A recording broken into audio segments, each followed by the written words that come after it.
Gloire à toi, Seigneur Jésus, toi qui nous fais du bien, toi qui as un plan de feuillet pour nous, et qui nous accorde ces beaux moments afin que nous puissions écouter ta parole.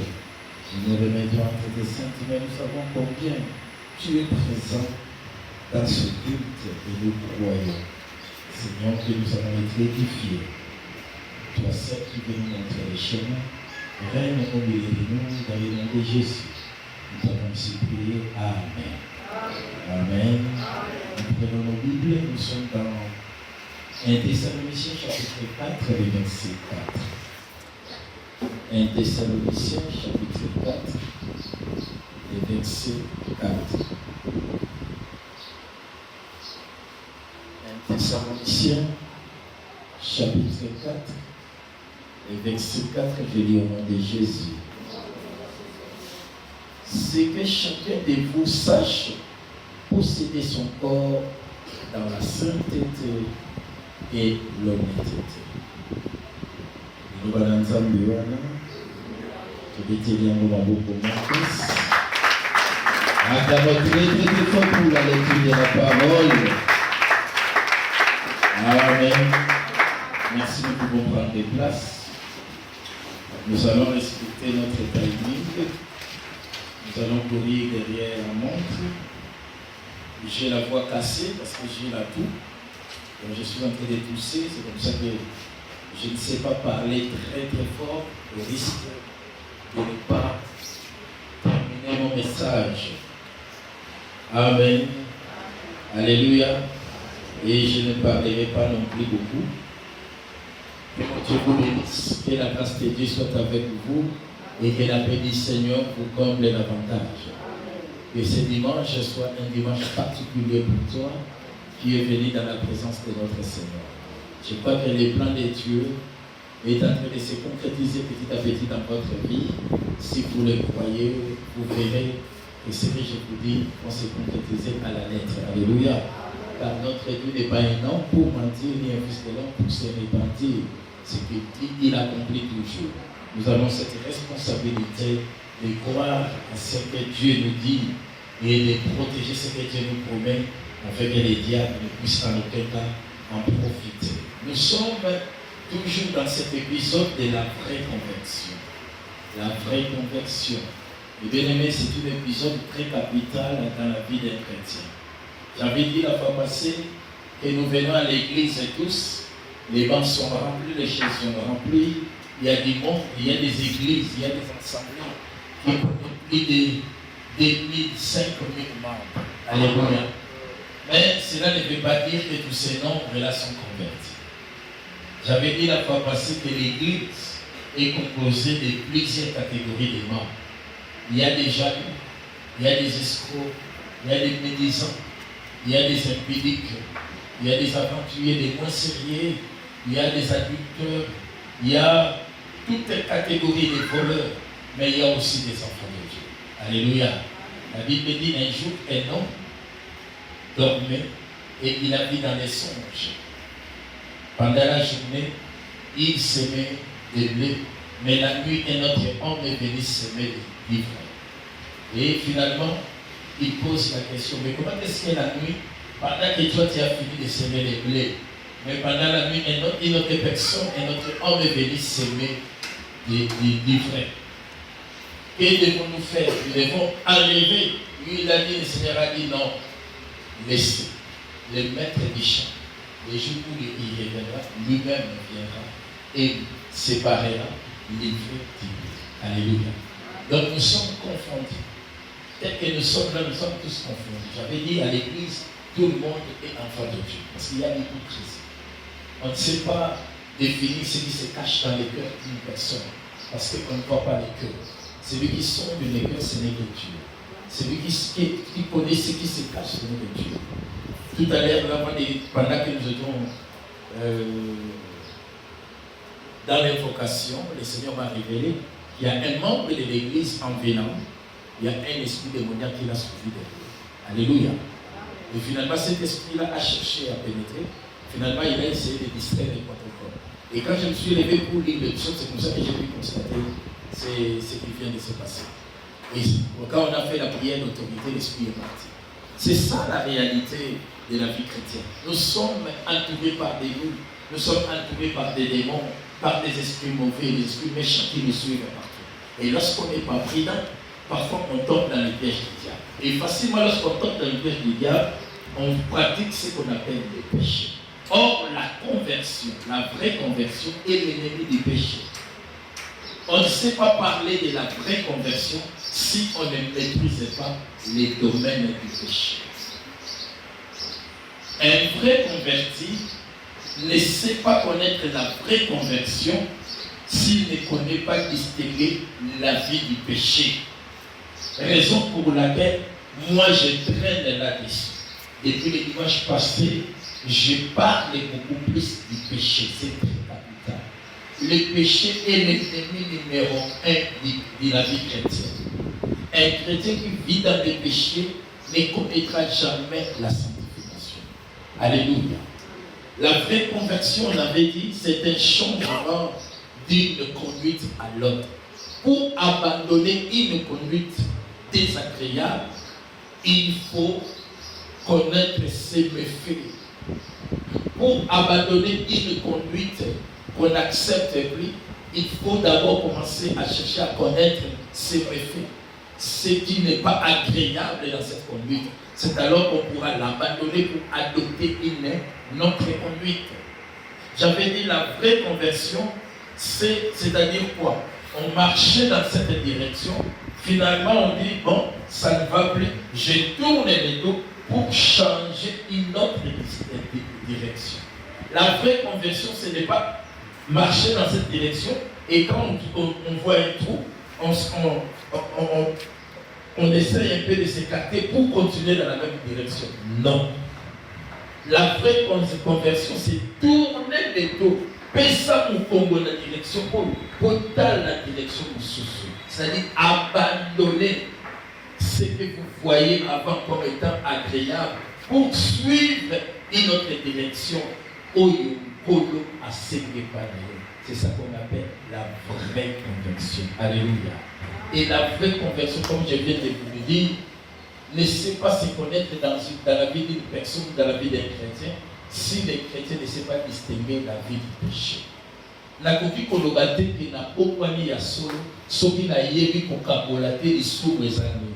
Pona lobake na pokwani ya solo, il faut na yeba lisumu. Ya mungai na umeli tambulayi kolobela biso na oyi ezali bongo lisumu.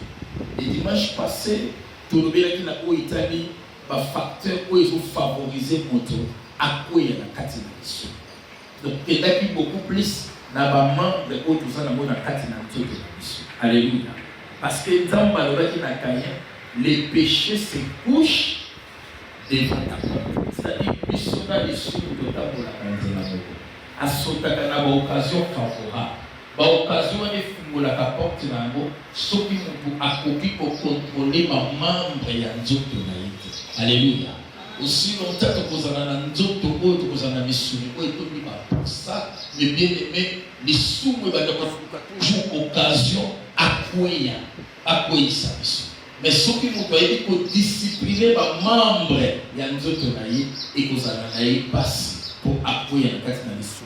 Na lokola kika ya litoi ceux qui nous ont discipliné litoi na ye akokoya na lisumu difficilement misu ceux qui nous ont discipliné misu na ye atala kabitala tarate eza difficile pour koya na lisumu motema bibelo bito batela ngoko le kabilo nyonso parce que oyo ekota ke bomaka te mais oyo ebimaka nde yango edetizaka moto bebele mais soki motema na yo batela ngo malamu te ozokotisa ozokotisa jalousie okotisa makambo papa okozala à la merci du péché lisumu ebanda kotumbisa ngonga nyonso lolemo soki obateli lolemo te lolemo soki moto akufi eloko liboso epola eza nene lolemo po ebimisaka makambo mabe lolemo ndebisaka libabu lolemo ememaka moto akoya facilement na kati na lisumu yango David alobaki nakobatela lolemo na ngai nakobatela lolemo na ngai nakotia frein na lolemo na ngai po ete méchant aprofite na ngai te mais bien aimé tolobaki likambo ya insatisfaction lorsque quelqu'un se retrouve dans les maisons. Et quand ça a maîtrisé facilement cette insatisfaction et qu'on est maillé dans la catégorie dans les sous. Mais bien aimés, et aujourd'hui, je m'en vais nous parler des raisons qui nous poussent à dire non au péché. Nous sommes enfants de Dieu. Nous sommes chrétiens. Mais bien aimés, nous devons dire non au péché. Tu en as le pouvoir, j'en ai le pouvoir. Dieu a dit à Caïn, les péchés se couchent devant ta porte. Mais toi, domine. Les péchés portent son désir sur toi. Pour ça, il y a les sous. Les gens qui ont mobile, ils ont pour ça, il y a d'autres moisses. Les gens qui ont moissi, ils ont pour ça, il y a d'autres mobile.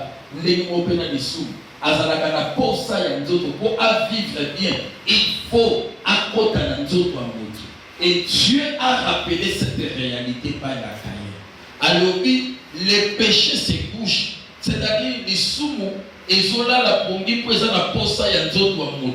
C'est quoi ils ont une occasion favorable. Et Dieu a rappelé à Caïn, mais toi, domine sur lui. Ceci revient à dire que nous avons le plein pouvoir de dominer sur les péchés. Alors, apôtre Paul, quand on peut s'accrocher à l'objet, tika ete moko katikati na bino ayeba na kobatela nzoto na ye katikati na kibosantu nyonso pe na kotambola malamu. L'honnêteté à l'égard, je ne sais pas, l'honnêteté, aliment, c'est ça.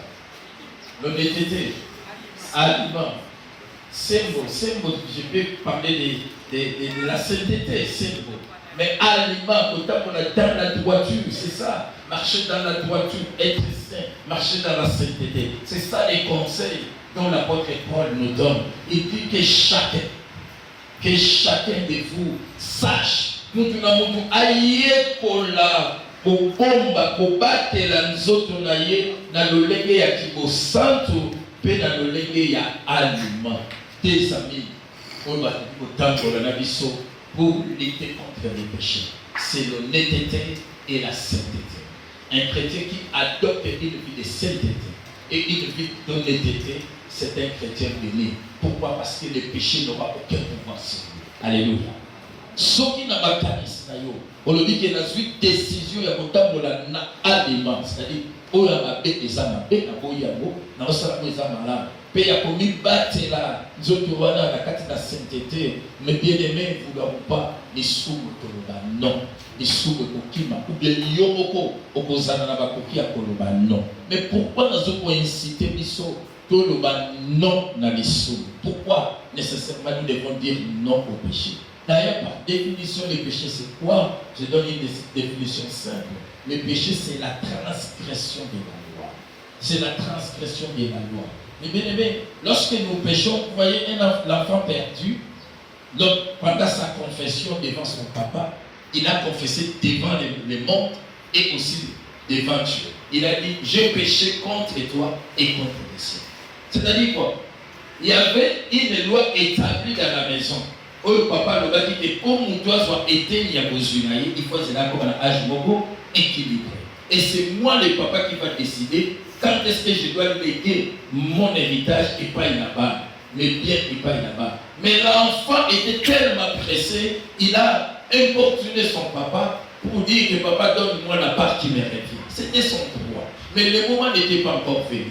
Parce qu'il a désobéi à la voix de son papa, il a péché. Il n'avait pas tout simplement péché contre Dieu, mais il a d'abord péché contre son papa, ma soeur, mon frère.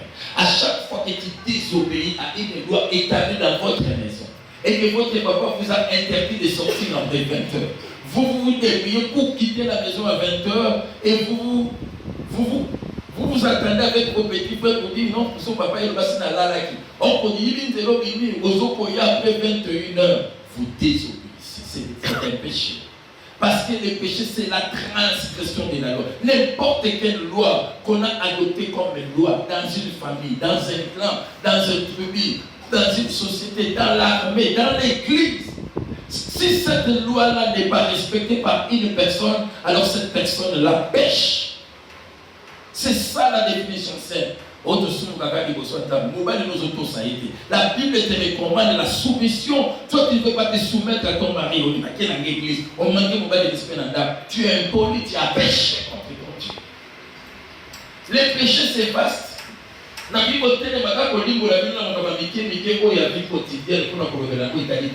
on comprend que l'eau les abasse. On a parlé dans la parce que tout le monde a aussi battu. Quand peut-être des trois personnes ont vu comme ma vie, sont comme Tikala. Alléluia. Combien de fois même dans l'église, on donne des lois, des principes, des lignes de conduite. Mais on a pris l'engagement avec notre Seigneur. On a dit à tous les responsables d'être ici à 8h15. Mais pourquoi vous êtes combien? Alléluia. C'est un endroit combien? Je peux comprendre. Mais ce que c'est qu'il y a un visa, il y a la distance. Parce que si je sais que la vie va être une code et que tu te vas à 8h15, moi je peux me débrouiller de quitter la maison à 6h. Bon, attends, un bouteillage, il y a comme un respect. C'est ce qui se passe dans l'ambassade. Quand vous arrivez à un retard de 3 minutes, c'est fini, la porte est fermée, vous n'entrez pas. Et c'est comme ça que beaucoup de gens vont rater les royaumes dessus. Nous prions un Dieu de l'ordre. L'ordre doit régner dans l'église. Nous devons comprendre cette réalité. Une personne qui se dérobe d'une loi établie dans la famille pêche. Tu te dérobes d'une loi établie dans l'église, tu pêches. Tu te dérobes, papa vous péchez. Et Dieu considère cela comme étant un péché parce que vous avez transgressé une loi établie. Alléluia. Alléluia. On a voté loi dans l'église, mais loi voilà et aussi ma prophète. Non, ça c'est pas une loi. La loi établie dans l'église doit commencer par les représentants légaux jusqu'à la dernière personne. Ce qui existe. Je me souviens encore, pendant qu'on était de l'autre côté, il y avait une prophétie. La dame de la lobby, il ne se faut pas gêner, sauf au prophète, pour y avoir ma caméra. Ça c'est quel Dieu qui parle. Ça c'est quel Dieu qui peut parler de la sorte. Quand Dieu ordonnait à Israël de gêner, de marcher, c'était tout l'ensemble, avec Moïse y compris, à l'exception des personnes. Mais on prophétie, je ne sais plus bien que je suis dans la prophétie. Et la première ça pour la profession de Zoba. Quand vous faites ça, vous péchez. La loi reste en vigueur lorsque tout le monde, d'ailleurs, dans le monde est au-dessus des lois. Et toute personne qui pêche contre ces lois transgresse. Qui transgresse cette loi pêche contre la Constitution et contre Dieu. C'est comme ça que l'enfant prodigue, lorsqu'il est allé retrouver son papa, il a dit: j'ai péché contre le ciel et contre Dieu. Alléluia. Alléluia. Contre le ciel et contre Dieu. Mais bien aimés, c'est ça la définition simple du péché. Alors, nous étant chrétiens, enfants de Dieu, nous sommes appelés à dire non contre toute forme de péché. Je dis bien contre toute forme de péché. Pourquoi? La raison, il a fait sa mission, il a ébélé, mais je donnerai quelques raisons où il me semble que c'est facile et le reste des raisons, nous les verrons un peu plus tard. Peut-être pas dans la semaine ou les dimanches prochains. Alléluia. Amen. Alléluia. Raison de dire non au péché. Parce que le péché est agréable. Le péché a un goût agréable. Ce qui m'a permis sur les sous, nous avons la facilité. Mais pour la je dois en avoir de bonnes raisons. Quelles sont ces raisons qui doivent me pousser moi d'abandonner le péché? Quelles sont ces raisons qui doivent vous pousser, vous, à dire non au péché. La première des raisons, mes bien-aimés, les péchés suivent la personne, suivent l'être humain, et suivent la capote, et puis il sa réputation. Kakanaboki, les péchés vont t'essuyer, va suivre ta réputation. Nous sommes toujours dans les textes des Zachée, Luc chapitre 19. Et là, je vais prendre les versets 7. La Bible dit Zachée cherchait à voir qui était Jésus. Mais il y avait des choses, des facteurs qui l'ont empêché. C'était l'entourage ainsi que sa taille, qui est le péché. On avait parlé de l'entourage. Lorsque quelqu'un se confie beaucoup plus de l'entourage, aura difficile à servir son Dieu. Parce que l'entourage vient toujours avec son lot de problèmes, de distractions. Et si vous vous confiez beaucoup plus à votre entourage, le bien-aimé, vous aurez difficile. Alléluia. Vous aurez difficile. Il ne faut pas avoir beaucoup d'amis. Alléluia. Il ne faut pas avoir beaucoup d'amis. C'est fini. Ne te crée pas beaucoup d'amis. Ça n'a pas de relation, mais d'accord. Vous pouvez servir en cas de problème. Mais l'ami avec qui vous partagez des secrets, vous allez vous détruire. L'entourage était un obstacle majeur pour qu'il te sache à Yesu. Et deuxième élément, deuxième facteur, c'était la taille. La taille, c'est ce que nous considérons aujourd'hui comme étant les péchés. Il était des petites tailles. Le péché, or, ces péchés-là connaissent des conséquences néfastes. La carte de la vie à vos Christ. Lorsqu'un chrétien ne veut pas abandonner la vie du péché, il ne saura pas rencontrer Jésus. Il ne saura pas voir Jésus parce que Zachée avait difficile. Pourquoi? Faute de Satan. C'est là où nous sommes. Avant que nous puissions continuer. Et la Bible dit, lorsque Zachée s'est débrouillé pour rencontrer Jésus, il a utilisé des sycomores. Nous allons parler de cela peut-être les dimanches prochains. Il a utilisé un arbre qu'on appelle sycomore. Et lorsqu'il monta sur cet arbre, Jésus arriva à cet arbre et dit, Zachée, descends, il faut que je demeure aujourd'hui dans ta maison. Et la Bible dit, il est descendu, il a reçu Jésus avec lui. Mais pendant qu'il marchait avec le Seigneur, pendant qu'il faisait route pour aller dans sa maison avec Jésus, les gens ont commencé à faire quoi? À murmurer. Alléluia. Le verset 7, vous lisez, Luc chapitre 19. Les gens ont commencé à murmurer contre Jésus et contre Zachée. Pourquoi? Parce que les gens ne pouvaient pas comprendre qu'un Seigneur puisse aller habiter, manger, demeurer dans la maison d'un grand pécheur. Zachée avait une mauvaise réputation. Sa réputation était essuyée. Il fut chef de publicain. Il n'avait pas une bonne réputation. Na Nikoleleki na landi na top Congo, na bosani sur la ville nini. La province, c'est la province un peu comme Belé, dans la Canadienne. Dans le bidon, gouverneur, on a destitué qui est, si qu'on faut baser au Israël. Qu'est-ce que ça veut dire?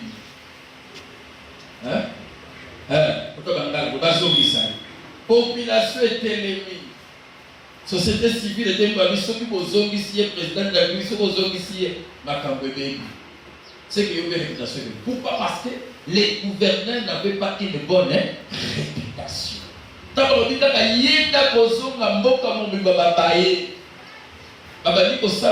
un discours, président, il y a un pour gouverneur, la réputation. Mais bien aimé, la réputation, c'est quelque chose qui doit protéger. Et quelqu'un qui demeure facilement dans les péchés, voit sa vie être essuyée. Vous n'aurez pas une bonne réputation, comme c'était le cas pour Zachée. Dans le verset 7, on dit, voyant cela, tous murmuraient sauf personne. On dit tous, c'est au pluriel. Un adjectif qui qualifie un grand nombre de gens. Tous murmuraient et disaient, il est allé loger chez un homme pécheur. Donc tout le monde savait que Zachée n'était pas propre, n'avait pas une bonne réputation. Il fit un grand pécheur. Personne ne l'approchait. Alléluia.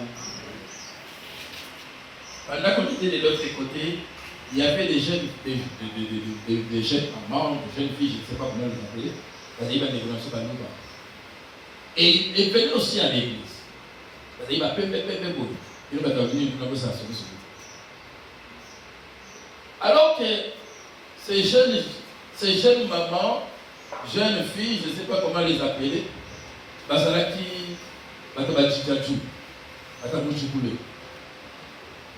alors finalement, quand il y a l'église, allez,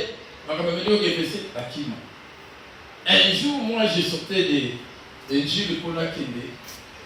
Là, il m'a dit, Namoni, mon collabo, a ôté le bagoude. Amoni a dit, prophète, pasteur. Ah, ma soeur, comment ça va? Tu peux s'en mots. Quand on a l'équipe, on a poussé du dossier. Là, il m'a dit, mobile, ah, père, vous connaissez moi. Est-ce que vous êtes à côté? Alors, il y a l'église. Ah, d'accord, il y a. Il faut que vous alléluia. Moi aussi je fais semblant. N'est-ce pas? Il faut que ça vienne plus fort. Il va se faire la somme. Attends à l'Ikaya, au Bokenenaï. Attends à Guam, au Bokenenaï. Attends à Thompson. Donc, il est très mauvaise réputation. Donc, les oui, peut-être qu'on a oui. Donc, elles avaient une très mauvaise réputation. Et quand vous parlez avec tout le monde qui a fréquenté les quartiers, vous pouvez dire ah, et le boté, ah, tita, ah, alléluia. Donc, vous allez voir l'âme Longi, à sa kitoko, à sa présentable, mais personne ne peut l'approcher. Et il y a des personnes qui ont dit que la Keba, à cause de lui, alléluia, pourquoi pas ça beaucoup? Les péchés peuvent suivre la personne. Peuvent vous suivre facilement. Et suivre moyen de la considération. Et pas la bataille. C'était comme c'était le cas. Pour sacher. Il était suivi. Toute la vie, il savait que c'était un mauvais homme. C'était un mauvais homme. Un grand péché. C'est comme ça que lorsque le Seigneur est arrivé dans sa vie, et bien les gens doutaient encore. Ne pouvaient pas croire, accepter, non. On ne pense pas que c'est le Seigneur. Parce qu'un Dieu ne peut jamais marcher avec des gens pareils. Et heureusement, bien aimé, le Seigneur Jésus est venu pour les péchés. Alléluia. Il est venu pour les péchés. Heureusement. Je n'encourage pas les péchés, mais c'est grâce au péché que le Seigneur est venu. Et bien aimé, il est venu non parce que nous puissions demeurer dans les péchés, mais il est venu pour que nous puissions avoir l'occasion de connaître la vraie conversion. Mais bien aimé, la deuxième raison qui nous pousse à dire non au péché, c'est parce que le péché nous éloigne de notre Dieu. Le péché nous éloigne de notre Dieu. Lorsque quelqu'un s'approche au péché, de plus en plus, vous allez vous éloigner de votre Dieu. Là, je vais donner un exemple avant de lire la parole. Je vais donner un exemple dont toutes les mamans connaissent. Vous savez, même ma maman, quand elle a l'âme, elle a mis tout son nzungu à pondu. Ils ont tout caramo, ils ont tout. Quand elle a quitté ça, est-ce que c'est là que tu vas voir? On a vu que ceux qui disent ça, qui nous ont les choses dans les deux côtés, les autres caca. Mais lui, quand on va dire que ça a toujours le programme. Dis qu'il a un caca 7 minutes. On a dit que ça ici. Mais ce que c'est lui, moi, tu es encore 5 minutes, aux aussi, aux autres, et moi, les autres qui t'attirent au Mali. C'est pareil avec la vie du péché. Lorsque quelqu'un s'accroche du péché, de bien aimé, même si vous avez en sorte d'un mille vouloir ou pas, vous allez la perdre. Alléluia. Parce que vous allez vous éloigner petit à petit de votre Dieu. La Bible dit, lorsque Dieu a fait des reproches à Caïn, et Caïn n'a pas écouté, il a péché contre Dieu, a tué son frère, qu'est-ce qui s'est passé? Le Seigneur s'est décidé de s'éloigner de Caïn. La Bible dit, dans Genèse chapitre 4, verset 16, puis Caïn s'éloignait de la face de l'Éternel. Alléluia. Caïn s'éloignait de la face de l'Éternel. Moi, j'aimerais que nous puissions soutenir notre frère Olivier. Parce que c'est ce que j'ai vu la nuit. J'en parlais tout à l'heure là, dans ma chambre. Que Olivier va se perdre. Je me dis. Et avoir du boulot, ce n'est pas une mauvaise chose. C'est une bonne chose parce que le travail, c'est la volonté de Dieu. Mais lorsque notre travail commence à entraver l'œuvre de Dieu, automatiquement, c'est déjà bien profite. Alléluia. J'ai vu ça la nuit. Qu'un enfant, mon fils, s'est éloigné de Dieu et il avait difficile même à servir Dieu. Il avait difficile même à parler à son Dieu. De parler à son Dieu. Même de faire sa courte prière. C'était devenu difficile. Et là, comme le Seigneur vient de m'avertir, ça devient dangereux. Alléluia. Alors que c'est un garçon qui connaît plusieurs combats. Nous devons les soutenir dans la prière. Le diable profite des occasions pareilles pour déstabiliser la vie des enfants de Dieu. Nous devons soutenir notre frère Olivier. Alléluia. La Bible dit, parce que Caïn a péché contre l'Éternel, il a tué son frère Abel, il s'éloigna de la face de Dieu. Mais bien aimé, celui qui s'accroche